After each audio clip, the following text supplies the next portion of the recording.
누구나 인생을 살다 보면 자신의 능력과 현실에서 간극을 뼈저리게 느끼는 순간들이 있습니다. 내가 책임졌던 것보다 더 많은 책임을 져야 되는 그런 순간에 그럴 때가 있고요. 또 가정에서 아주 중요한 선택을 할 때, 직장에서 아주 중요한 결정을 할 때 그런 간극을 느끼기도 합니다. 또 혹은 공동체 안에서 나에 대한 기대가 내가 생각하는 것보다 그 이상이라는 것을 우리가 느낄 때도 그런 현실과 능력의 간극을 경험하게 됩니다. 그럴 때 이런 질문이 자연스럽게 올라오죠. 내가 이걸 감당할 수 있을까? 지금 해오던 방식으로는 안 되는 것 같은데 내가 잘할 수 있을까? 반대로 또 이런 상황에서 어떤 분들은 자신감이 넘치는 분들도 있어요. 그동안 경험한 것도 많고 배운 것도 많고 충분히 잘할 수 있다는 자신감을 갖는 분들입니다. 하지만 이상하게도 진짜 중요한 순간에는 그 자신감만으로는 충분하지 않다는 것을 또 경험하죠.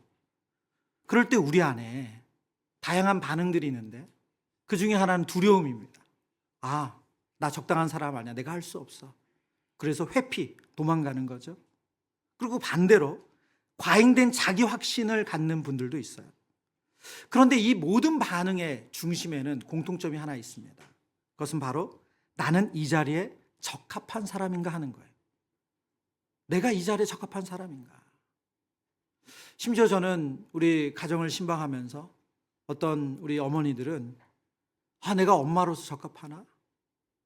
그런 질문을 하시기도 하더라고요. 우리 아이에게 왜 하나님 우리 아이 나에게 이 아이를 맡겨주셨지? 나는 이 자리에 적합한가? 이 질문은 단지 자격에 대한 질문이 아니죠. 존재에 대한 질문입니다. 누가 나를 이 자리에 세웠는가 하는 더 깊은 질문을 가지고 있는 겁니다. 오늘 본문에서 우리는 이 질문을 하고 있는 한 사람을 만나죠. 바로 모세입니다. 그는 실패한 리더였어요. 사람들에게 이미 거절당한 경험이 있습니다. 말재주도 없고 기억하고 싶지 않은 과거를 가진 사람입니다. 그런 그에게 하나님께서 말씀하시잖아요. 이제 가라. 내가 너를 보낸다. 이제 가라. 내가 너를 보낸다. 모세는 계속 뒤로 물러서면서 말합니다. 하나님, 저는 말이 느리고 둔합니다. 보낼 만한 사람을 보내세요. 무슨 말 하는 거예요? 저는 아닙니다. 그 얘기하는 거잖아요. 저는 적합한 사람이 아니에요. 저는 아닙니다. 모세는 자신의 부족함을 스스로 잘 알고 있었던 것 같아요. 그런데 그것이 오히려 하나님의 뜻을 신뢰하지 못하는 이유가 되고 말았습니다. 오늘 우리 말씀을 같이 묵상해 가면서 저와 여러분이 하나님 앞에 이 말씀을 통해서 이런 질문을 하길 원하고 그 답을 듣기를 원합니다. 하나님은 왜 불완전한 사람을 부르시는가? 하나님은 우리의 실패, 연약함, 주저함을 어떻게 다루시는가? 우리는 어떻게 순종할 수 없는 자리에서 순종하는 사람으로 변화되는가? 오늘 설교를 통해 여러분에게 허락하신 그 삶의 자리, 그 사명의 자리, 그것을 감당할 수 있는 하나님께서 용기를 주시기를 축원합니다. 첫 번째, 오늘 성경 우리에게 이렇게 말씀하세요. 불안에 멈춘 자에게 하나님은 능력으로 응답하신다. 우리 같이 대질 한번 읽어볼까요? 시작. 불안에 멈춘 자에게 하나님은 능력으로 응답하신다. 오늘 본문의 모세를 보면 그는 여전히 두려움에 휩싸여 있습니다. 그래서 한 걸음도 내딛질 못해요. 하나님께서 그에게 스스로 자기를 계시해 주셨어요. 나는 스스로 있는 자다. 그리고 하나님께서 내가 너와 반드시 함께 할 것이다. 분명한 약속을 주셨습니다. 근데 모세의 마음속에는 여전히 두려움이 가득 차 있어요. 그러면서 오늘 본문에 보면 모세의 반응이 뭡니까?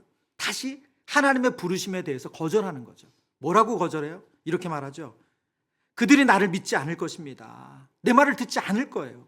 여호와께서 내게 나타나지 않았다고 말할 것입니다. 백성들의 반응을 두려워하면서 말하는 겁니다. 표면적으로는 사람들의 불신을 걱정하는 것 같지만 그 모세의 마음 깊은 곳에는 자신에 대한 깊은 불신 그리고 상처가 숨어 있는 것이죠.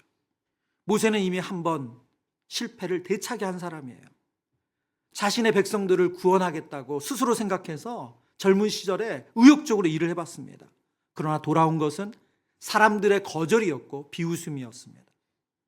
그 기억이 40년이 지났지만 사라진 게 아니에요.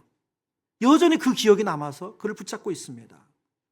그러니까 오늘 이 대답 속에서 뭐라고 말하고 있는 거예요?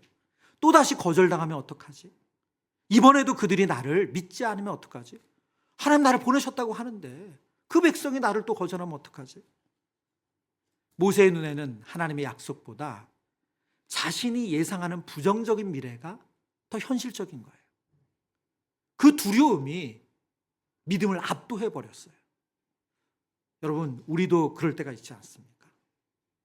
과거의 실패 하나가 지금 하나님께서 새 일을 시작할 타이밍인데 그 일로 부르시는데 그 부르심을 가로막는 거예요. 사람들에게 받았던 상처, 그리고 말 한마디가 인해서 내가 겪었던 그 어려움들이 기회가 왔지만 그 기회를 선택하지 못하게 해요. 그리고 그 기억들이 우리에게 말하죠. 넌 안 돼. 또 실패할 거야. 넌 믿을 만한 사람이 아니야. 말씀을 묵상하는데 저도 지나간 시간이 생각이 났습니다. 저에게 만약 이전에 분당 우리 교회에서 14년의 교구 사역을 통해서 교회에 대한 소망, 하나님 주시는 꿈이 회복되지 않았다면 저는 오늘 이 자리에 없었을 거예요. 제가 2000년 초반에 2006년부터 8년까지 3년간 분당에 있는 분당 우리 근처 임회동에서 개척을 했었거든요. 물론 제가 담임 목사로 개척한 것은 아니고 그때 같이 오랫동안 사역했던 목사님과 함께 같이 파트너로 개척을 했어요. 그래서 교회 건물을 얻는 것부터 이 로고를 만드는 것부터 정말 하나하나 그 모든 것을 개척하면서 꿈을 꾸고 그 개척 기간을 보냈습니다. 처음 시작은 너무 행복하고 좋았어요. 정말 다 이루어질 것 같았어요. 그때는 뭐 나이도 젊었고 뭐든지 다 할 수 있을 것 같더라고요. 그런데 시간이 지나면서 개척의 현실을 경험하는데 너무너무 고통스러웠어요. 제일 힘든 건 사람에 대한 실망이었어요. 교회에 대해서 소망을 갖기가 어려워지더라고요.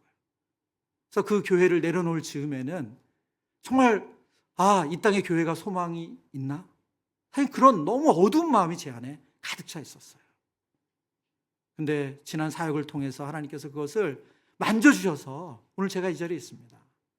만약 그렇지 않았다면 오늘 이 교회 개척은 상상도 못했을 거예요. 오늘 본문의 모세는 여전히 그 두려움 가운데 있는 거죠. 근데 하나님께서 꼼짝도 안 하는 이 모세를 오늘 본문에 보면 책망하지는 않으세요. 그렇다고 그러면 아무 말씀 더 이상 안 하시는 거 아니요. 침묵하지도 않으시죠. 오히려 그 두려움의 한가운데도 들어가셔서 오늘 구체적인 3가지 표적을 보여주세요. 이 표적은 단지 모세가 앞으로 만날 백성들을 설득하기 위한 도구라기보다 지금 무너진 모세의 마음, 그 믿음을 회복시키시는 하나님의 섬세한 손길입니다. 그 첫 번째 표적이 뭡니까? 지팡이가 뱀이 되는 거죠. 하나님이 모세에게 물으십니다. 내 손에 있는 것이 무엇이냐? 모세가 대답하죠. 지팡이입니다. 양을 칠 때 사용하는 막대기. 목자라면 누구나 가지고 있는 그 평범한 막대기죠. 근데 그 막대기를 땅에 던지자 그 막대기가 뱀으로 변합니다. 모세가 본능적으로 뱀을 피하죠. 하나님께서 다시 그 막대기를 잡으라고 말씀하세요. 그런데 잡을 때 꼬리를 잡으래요. 사실 제가 뱀을 안 잡아봤기 때문에 어디를 잡아야 되는지 잘 모릅니다. 근데 일반적으로 뱀을 잡을 때 꼬리를 잡지 않는다고 하더라고요. 그럼 물리기가 더 쉽기 때문에. 근데 모세는 하나님 말씀하신 대로 꼬리를 잡죠. 꼬리를 잡자마자 그 뱀이 다시 막대기로 바뀝니다. 지금 하나님이 이것을 통해서 뭘 보여주시는 겁니까? 그의 삶에 가장 익숙하고 평범한 도구가 하나님의 능력의 도구가 된다는 거예요. 출애굽기 이후에 나오는 장면을 통해서 보면 하나님께서 그 평범한 막대기를 능력의 도구로 사용하세요. 하나님의 손에 붙들릴 때 그 어떤 것도 능력의 통로가 될 수 있다는 것을 보여주시는 거죠. 그는 40년 양치는 목동으로 살았던 것, 이게 뭐라고 했지만 하나님 그걸 사용하신다는 거예요. 특히 이 막대기, 이 지팡이를 뱀으로 바꾸는 이 기적 속에는 놀라운 상징이 하나 숨겨져 있습니다. 그것은 뭐냐면 이집트에서는 뱀, 특히 코브라가 파라오의 권위와 그 신적인 신성을 상징하는 거예요. 그래서 여러분 영화 속에서나 애니메이션에 파라오 왕들이 나올 때 보면 그 머리에 쓴 이 금관이 다른 왕관과 다릅니다. 코브라 형태를 가지고 있어요. 예. 그래서 그걸 뭐라고 하냐면 우라에우스라고 해요. 우라에우스. 예, 그 특별한 왕관의 이름입니다. 여신 와제트를 상징한 거라고 해요. 그래서 이 그들의 힘이 이 뱀으로 형상화된 거예요. 근데 하나님께서 이 막대기를 뱀이 되게 하시고 다시 그 뱀을 잡을 때 막대기 되게 하신 것을 통해서 이집트의 권세를 하나님이 꺾으시고 다스리실 것이다 하는 것을 보여주시는 거죠. 두 번째 표적은 나병이 생겼다가 다시 깨끗하게 되는 표적입니다. 모세가 하나님의 말씀에 순종해서 손을 가슴에 넣었다가 꺼내니까 너무너무 이상한 손이 되죠. 바로 불치의병 나병 환자가 됩니다. 그리고 다시 말씀에 순종해서 가슴에 넣었더니 그리고 또 빼내니까 깨끗하게 낫는 기적을 보게 됩니다. 이것은 단순히 하나님이 이런 능력이 있는 분이다라는 것을 보여주는 그런 하나의 기적이 아니라 모세의 내면을 거울처럼 보여주는 상징이에요. 고대 사회에서 나병은 단순한 질병이 아닙니다. 그냥 단순히 병에 걸렸다 그런 또 혹은 또 어려운 불치병이다 하는 것이 아니라 이것은 하나님의 심판이고 저주고 그래서 공동체로부터도 완전히 고립되고 또 하나 하나님 앞에 나갈 수가 없어요. 나병에 걸렸다는 사실만으로도 하나님 앞에 거룩하신 하나님 앞에 설 수 없는 사람이다. 그렇게 낙인이 찍히는 거예요.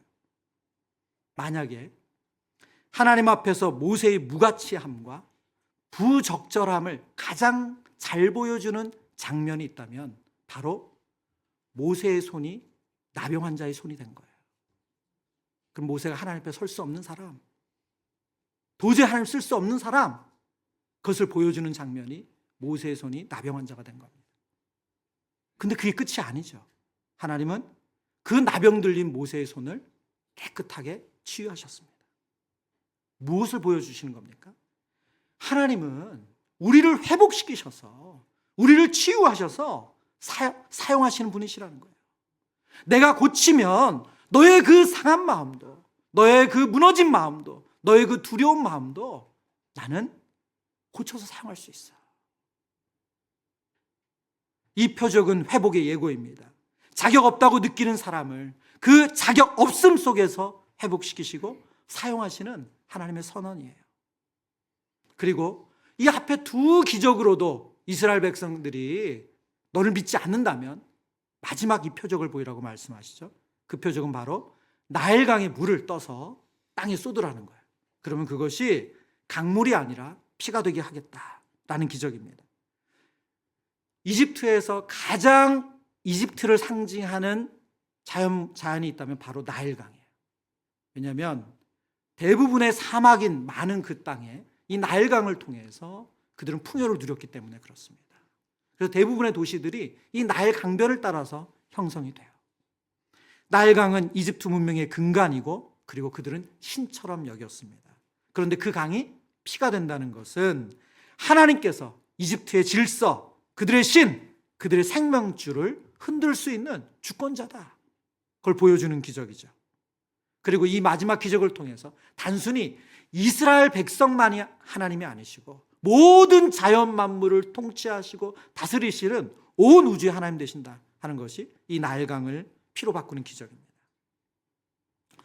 여러분, 오늘 본문의 말씀을 보면 하나님은 모세가 의심하고 두려워하는 것, 이것을 책망하지 않으시고 외면하지도 않으셨어요. 그 실패에 대해서 가볍게 여기지도 않으세요. 오히려 그 두려움과 불신 속으로 직접 들어가셔서 표적을 통해서, 능력을 통해서 그를 위로하시고 힘을 주세요. 동일하게 우리 하나님은 저와 여러분의 삶 가운데도 동일한 은혜를 베푸신 줄 믿습니다. 여러분, 어떤 과거의 상처로 또 실패로 또 그런 실망스러운 사건으로 여러분 다시 시작하는 것을 겁내고 계세요? 하나님이 새로운 도전을 우리에게 맡겨주시는데 그것은 나의 일 아니다. 내가 할 수 없는 일이야. 나 원래 이렇게 살아. 그런 마음을 가지고 사세요. 그러시다면 오늘 하나님께서 모세에게 하셨던 이 질문을 한번 생각해 보시기 바랍니다. 내 손에 있는 것이 무엇이냐? 내 손에 있는 것이 무엇이냐? 그것이 아무리 작고 평범한 것, 보잘것없는 경험, 실패의 과거라고 해도 하나님 말씀하세요. 그것이면 충분하다. 나는 너의 상처도 실패도 그 평범한 것도 능력의 도구로 바꿀 수 있다. 내가 너와 함께한다. 성경 우리에게 이렇게 말씀하십니다. 우리는 실패해도 괜찮습니다. 두려워해도 괜찮습니다. 그러나 중요한 것은 하나님께서 여전히 그런 우리를 부르고 계시다는 거예요. 그 부르심에 응답하시는 사랑하는 성도님 되시길 축원합니다. 두 번째, 오늘 성경 우리에게 이렇게 말씀하세요. 나는 여전히 부족하지만 하나님은 그 자리에 함께 하신다. 우리 같이 읽어볼까요? 시작. 나는 여전히 부족하지만 하나님께서 세 가지의 표적을 통해서 모세의 그 두려움과 그 의심을 계속 바꿔주고 계세요. 이 정도쯤 되면 모세가 조금 변화가 일어날 만도 하잖아요. 그런데 오늘 본문에 보면 모세가 어떻게 반응합니까? 하나님께 내라고 반응하지 않아요. 하나님, 이제 저 그럼 갈게요. 제가 그냥 용기 내서 그냥 어떻게든 한번 조금씩은 해볼게요. 그렇게 말하지 않죠. 뭐라고 말합니까? 이렇게 말해요. 10절 말씀인데요. 모세가 여호와께 아뢰되, 같이 읽어보겠습니다. 시작. 오 주여, 나는 본래 말을 잘하지 못하는 자니이다. 주께서 주의 종에게 명령하신 후에도 역시 그러하니 나는 입이 뻣뻣하고 혀가 둔한 자니이다. 아멘. 지금 뭐라고 말하고 있는 거예요? 하나님께서 보여준 그 세 가지 기적을 설명을 듣고 눈으로 직접 경험하고 나서도 하나님, 저는 자격이 안 돼요. 저 말 잘 못해요. 그 얘기하고 있어요.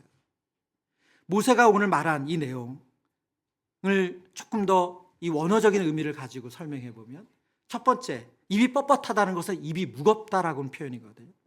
그리고 뒤에서 말을 잘 못한다, 그 혀가 둔하다라는 말로 썼는데요. 이 무겁다라는 말은 단순히 말이 느리다는 뜻을 넘어서 언어적인 장애나 표현의 어려움을 내포한 표현이에요. 그러니까 뭐 조금 더 이거 상상력을 발휘해 보면, 모세가 사람들 앞에 섰을 때 말이 어눌하고 말을 더듬거나 혹은 사람들 앞에 서는 게 되게 공포스러운 거예요. 그렇게 말하는 것이. 그런 사람이었다는 거예요. 아마도 그에게는 이것이 평생 열등감일 수 있었겠죠. 게다가 오늘 본문에 뭐라고 말합니까? 주님이 말씀하신 이후에도 나는 여전히 그렇습니다. 이 말은 무슨 말입니까? 하나님, 제가 당신 만났지만 저는 예전 모습 그대로예요. 제 부족함은 사라지지 않았고, 그래서 저는 여전히 감당할 수 없습니다. 그는 하나님의 표적보다 자신의 결함이 더 강하다고 믿고 있습니다. 이것은 겸손한 모습이 아니죠. 자신의 약점에 대한 절대적인 확신을 갖는 모습이에요. 여러분, 그런데 우리에게도 그런 모습이 드러날 때 있지 않습니까? 하나님께서 우리에게 말씀으로 도전하세요. 우리의 성품이 바뀔 수 있다고. 우리가 기질을 넘어서 그렇게 하나님이 원하시는 성품으로 변화될 수 있다고. 혹은 내가 도저히 감당하지 못할 것 같고 시도해보지 못할 것 같은 그런 자리에 우리를 두시기도 하세요. 그런데 우리가 계속 그렇게 말하는 거예요.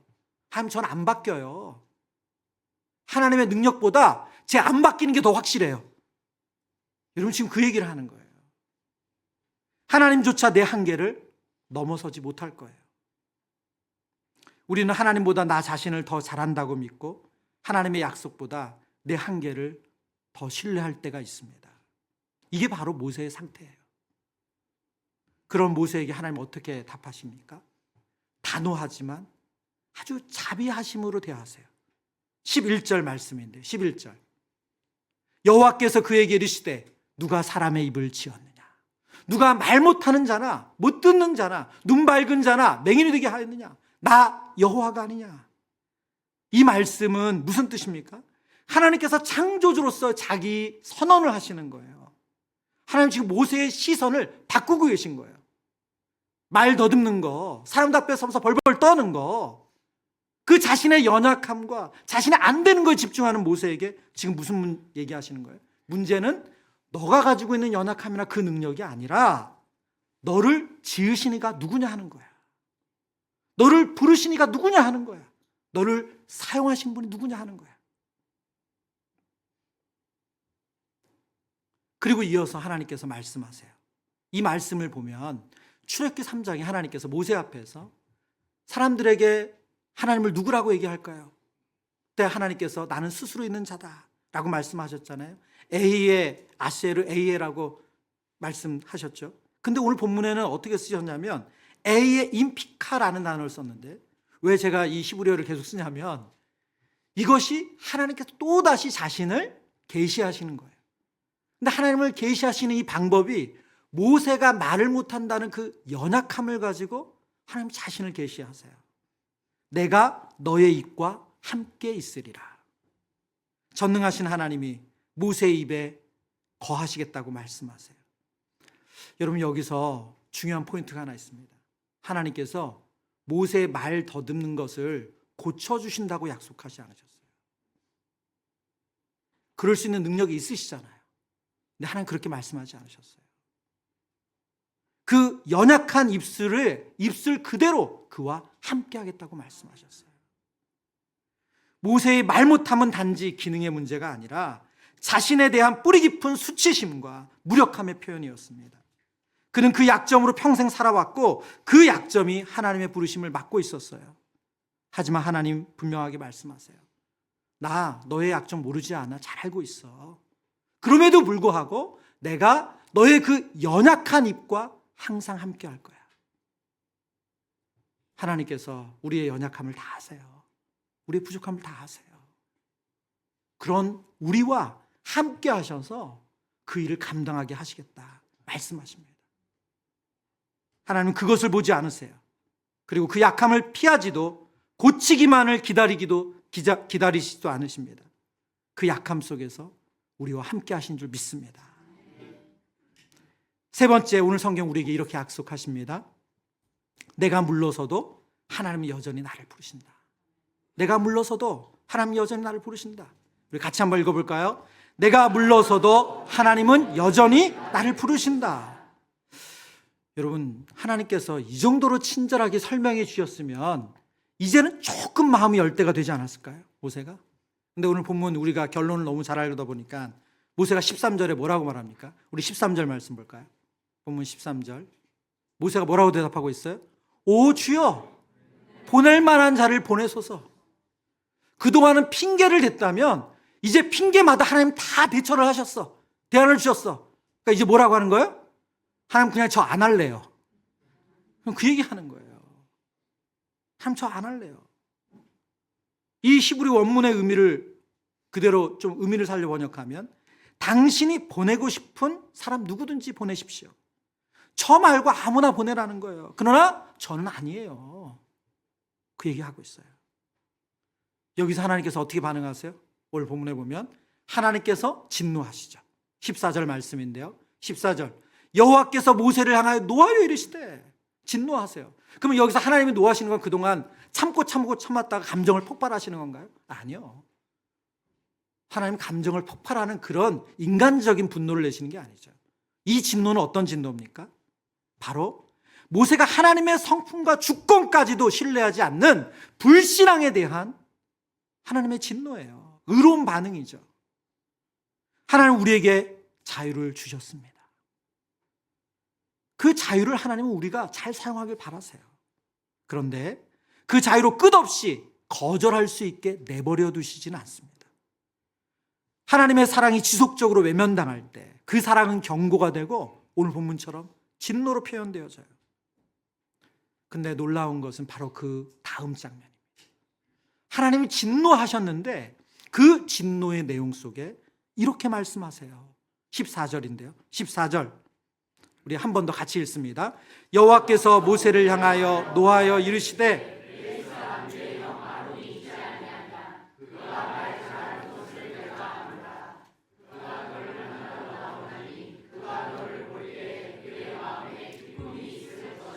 아멘. 하나님께서 모세를 향하여 진노하셨어요. 화를 내셨어요. 그런데 그래서 이제 나 너 안 본다. 그게 아니라 뭐라고 말씀하세요? 이어서 하나님이 또 다른 대안을 준비하셨다는 거예요. 너 말 못해. 너 사람들 앞에 서는 게 두려워. 너 자격 없다고 생각해? 괜찮아. 내가 너를 위해서 준비한 사람이 있어. 레위 사람 내 형 아론이 있지 않느냐. 그가 말 잘하는 거 내가 안다. 그가 너를 만나러 오고 있고 너를 볼 때 기뻐할 것이다. 여기 담겨있는 하나님의 마음을 한번 읽어볼까요? 첫 번째, 그가 말 잘하는 것을 내가 안다. 이 말씀 가운데는 하나님께서 모세의 약함뿐만이 아니라 아론의 강점을 알고 계시다는 거예요. 모세가 느끼는 부담과 두려움을 하나님이 이미 헤아리고 계셨어요. 그리고 이어서 말씀하시죠. 그가 너를 만나러 오고 있대요. 무슨 말입니까? 하나님 벌써 예비해 두셨다는 거예요. 모세의 연약함을 아시고 도울 조력자를, 동역자를 예비해 두셨다는 거예요. 그리고 세 번째, 그가 너를 볼 때 기뻐할 것이다. 무슨 말입니까? 아론이 마지못해 떠밀려서 그 역할을 감당하는 것이 아니라 모세와 진정 아름다운 동역을 통해서 일을 할 것이라고 말씀해 주고 계세요. 여러분, 하나님은 우리의 연약함에도 불구하고 우리의 거절에도 불구하고 포기하지 않는 분인 줄 믿습니다. 여러분, 매일 주일 예배를 통해서 하나님께서 우리에게 끊임없이 도전하지 않으세요? 여러분의 성품에 도전하지 않으세요? 그냥 적당히, 그냥 편안하게 하나님 저 그냥 이렇게 살게요 라고 하는 우리에게 끊임없이 예수님 닮을 수 있도록, 하나님 자녀가 될 수 있도록 끊임없이 도전하지 않으세요? 거기에 우리가 오늘 이 모세를 통해서 다시 한번 보여주시는 거예요. 끊임없이 거절함에도 불구하고 나는 너와 함께 이 길을 걸을 거야. 너가 하나님 자녀 되도록, 예수님 닮도록 끊임없이 도울 거야. 출애굽기 4장 15절 16절입니다. 너는 그에게 말하고 그의 입에 할 말을 주라. 내가 내 입과 그의 입에 함께 있어서 너희들이 행할 일을 가르치리라. 그가 너를 대신하여 백성에게 말할 것이니 그는 내 입을 대신할 것이요 너는 그에게 하나님같이 되리라. 모세는 모세와 아론의 역할, 그리고 하나님과 어떻게 동행할 것인지에 대해서 하나님께서 모세에게 분명히 말씀해 주세요. 여기서 모세가 하나님 된다는 뜻이 아니죠. 하나님께서 모세에게 하나님의 뜻을 알려주시면 모세를 통해서 아론에게 그 뜻을 보여주시겠다는 거예요. 그리고 아론이 그 백성에게 전하시겠다는 거예요. 이게 하나님께서 그들에게 약속하신 사역의 방식이었어요. 여기서 중요한 것은 무엇입니까? 하나님 저 입이 두네요. 저 말을 더듬어요. 저 사람들 앞에만 서면 벌벌 떨어요. 하나님 제 연약한 거 아시죠? 그럼 모세에게 하나님께서 그래 너 제끼고 아론과 내가 일할게. 그 말씀하시는 것이 아니라 여전히 그 모세를 통해서 또 아론과 함께 하나님의 일을 이루어 가시겠다는 것입니다. 하나님은 어떤 공동체도 한 탁월한 사람을 통해서 혼자 그 모든 것을 하게 하지 않으세요. 여러분의 가정도 그렇고 여러분의 직장도 그렇고 교회 공동체도 그렇습니다. 그래서 어떤 분들은 그러세요. 목사님 저는 제대로 하는 게 아무것도 없어요. 계속 그런 말씀하세요. 목사님 저는 할 수 있는 게 아무것도 없어요. 여러분 전혀 그렇지 않으세요. 옆에 있는 분에게 말씀하세요. 하나님이 함께 하십니다. 하나님이 성도님을 사용하세요. 특별히 우리가 가정의 주간의 교회 믿음의 어른들을 축복하며 기도합니다. 그런 얘기 하세요. 목사님 제가 나이 들어서 이제 할 수 있는 게 없어요. 제가 힘이 뭐 도움이 되는지 모르겠어요. 그냥 와서 예배만 드리지. 전혀 그렇지 않습니다. 전혀 그렇지 않아요. 여러분이 이 자리에 하나님 앞에 믿음으로 반응하고 나가시는 거. 정말 그 몸이 힘들고 아픈 중에도 지난밤에 잠을 못 주무셨는데도 그 몸을 이끄시고 이 자리에 나오신 거. 그걸 통해서 하나님 일하세요. 제가 재밌는 얘기 하나 해드릴까요? 오늘 2부다 보니까 좀 마음에 여유가 생겼어요. 한 성도님 등록하시는데 그런 얘기를 하시는 거예요. 새 가족이 등록하시면서 저에게 등록을 마지막에 결정하게 된 것이 뭐냐면 저희 교회 예배드리는 곳곳에 우리 나이 드신 어르신들이 보여서 그랬다는 거예요. 개척교회라고 해서 특정한 나이대 분들만 모여있지 않을까 했대요. 그런데 와서 보니까 곳곳에 나이 드신 우리 믿음의 어르신들이 예배드리신 모습을 보니까 이 교회는 전 세대가 다 있구나 하는 그런 마음이 드셔서 등록을 결정하셨대요. 흰머리이신 우리 성도님들 믿음으로 축복합니다. 중요한 것은 내가 얼마나 연약하고 내가 얼마나 아프고 힘들고가 아니라 나를 사용하시고 나를 포기하지 않고 함께 하시는 하나님이 계시다는 거예요. 그 하나님께서 오늘 마지막에 이렇게 말씀하세요. 17절입니다. 17절. 우리 믿음으로 이 말씀 읽어볼까요? 시작. 너는 이 지팡이를 손에 잡고 이것으로 이적을 행할지니라. 아멘. 여러분, 이 약속의 말씀에는 하나님께서 주시는 마음과 상징이 담겨 있죠. 지팡이 뭐예요? 평범한 도구. 40년 나그네로, 40년 실패자로, 40년 과거에 묶여 살았던 그 지팡이를 가지고 하나님 새 일을 행하시겠다는 거예요. 여러분의 지난 경험들, 그 아픔들, 그게 아무것도 아닌 게 아니에요. 하나님 그거 사용하셔서 하나님의 능력을 드러내신 줄 믿습니다. 말씀을 정리합니다. 오늘 출애굽기 4장의 말씀을 통해서 모세의 마음 깊은 곳까지 내려가 보았습니다. 그 안에는 실패로 가득 차 있고 자신의 연약함, 저는 말을 잘 못해요, 더듬어요, 그리고 끝내 그의 완고한 마음, 하나님 저 말고 다른 사람 보내세요, 그런 마음이 있었어요. 그러나 그것이 하나님께 벽이 될 수 있을 것 같은데 하나님은 그 벽을 뚫고 모세의 마음속에 들어오세요. 실패에 눌린 모세에게 능력의 표적을 주셨고 연약함을 주저하는 모세에게 함께 하신다는 약속을 다시 한번 확인시켜 주시고 끝내 거절하는 모세에게 예비하신 동역자가 있음을 보여주심으로 사명의 길을 걷게 하십니다.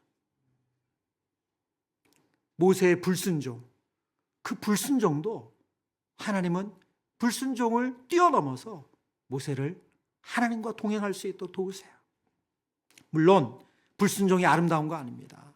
그가 처음부터 순종했다면 아마 하나님과 더 깊은 교제를 누릴 수 있을 거예요. 우리에게는 그 좋은 예가 있죠. 누구십니까? 바로 예수님이세요. 예수님이 겟세마네 동산에서 두 번째 모세로서 하나님 앞에 어떤 기도를 합니까? 아버지, 나의 원대로 마시고 아버지의 원대로 되기를 원하나이다. 아버지의 뜻대로 되기를 원하나이다. 하나님은 우리가 거기까지 가길 바라세요.